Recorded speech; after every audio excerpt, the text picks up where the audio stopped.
আর হাতে মাত্র কয়েকটা দিন, তারপরেই শুরু হয়ে যাবে বিশ্বভারতীর ঐতিহ্যময় অনুষ্ঠান বসন্ত উৎসব। আর ঠিক তার আগেই বসন্তকে স্বাগত জানাতে রঙিন সাজে সেজে উঠেছে শান্তিনিকেতন। গতকাল বৃহস্পতিবার শান্তিনিকেতনের সঙ্গীত ভবনে ছিল নবীন বরণ উদযাপন।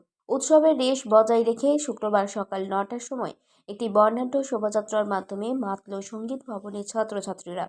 এদিন রবীন্দ্রসঙ্গীতের তালে সমবেত নাচে ও গানে মেতে ওঠেন সমস্ত ছাত্রছাত্রীরা।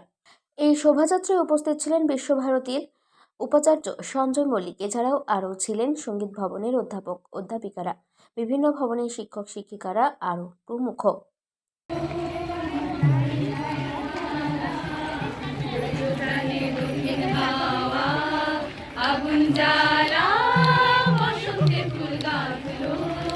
আকাশ পাতালে নাচের তালের ঝংকারে তাই আমায় মাতালে।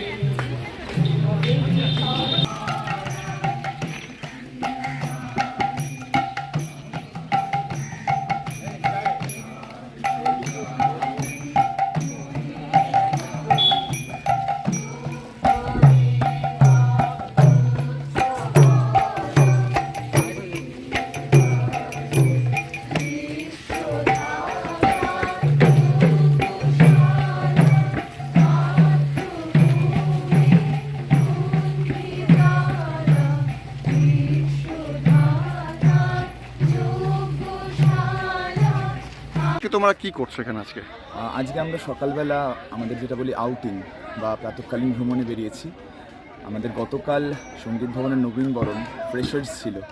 সেই ফ্রেশার্স উপলক্ষে আজকে আমাদের যারা নবীন এবছর তাদেরকে নিয়ে শান্তিনিকেতন বা উত্তরায়ণ চত্বর ঘুরে দেখা, একসাথে নাচ গানের মধ্যে দিয়ে সেইটাই নিয়ে আমরা সকাল থেকে বেরিয়েছি আজকে। আচ্ছা, তো আজকে রবীন্দ্র ভবনে কেন? রবীন্দ্র ভবনেই কেন? আচ্ছা, রবীন্দ্র ভবনে তার একটা বিশেষ কারণ। আমাদের শান্তিনিকেতনে আমরা যখন প্রথম আসি আমরা জানতে পারি আমাদের আশ্রমকে, এবং আমাদের চেনা উচিত রবীন্দ্র ভবনকে। তাই নবীন যারা তারা আমরা অবশ্যই প্রয়োজন তাদের এই আশ্রমকে জানা, চেনা এবং রবীন্দ্রনাথের এই যে জায়গাটা এত সুন্দর করে ঘুরে দেখা। এই যে ছাত্রছাত্রীরা দেখলাম সমাবেত হয়ে ঢুকলো, রবীন্দ্র ভবনে কোন কোন ঘর আজকে ওরা ঘুরে দেখবে? আমাদের ইচ্ছে আছে যে উদয়নের সামনে দিয়ে যে ভেতরে যে শ্যামলী নস্য যে বাড়িগুলো আছে সেগুলোর সামনে অব্দি যাওয়ার। এবার আমরা যদি পারমিশন পাই সেগুলো নিয়ে একদম সুন্দর ওইগুলোকে ঘুরে একটু দেখবো। ছাত্রছাত্রীরা কতটা উপভোগ করছে? ভীষণভাবে, ওরা তো সবাই গান গাইছে, নাচ করছে, দেখতেন পাচ্ছেন পেছন দিকে, ভীষণভাবে আনন্দ করছে। তোমার নাম এবং পরিচয়? আমার নাম যশস্বী চৌধুরী, আমি সঙ্গীত ভবনে কথাকলি বিষয় নিয়ে পড়াশোনা করছি। শান্তিনিকেতন থেকে নিজস্ব প্রতিনিধির রিপোর্ট, 99 নিউজ বাংলা।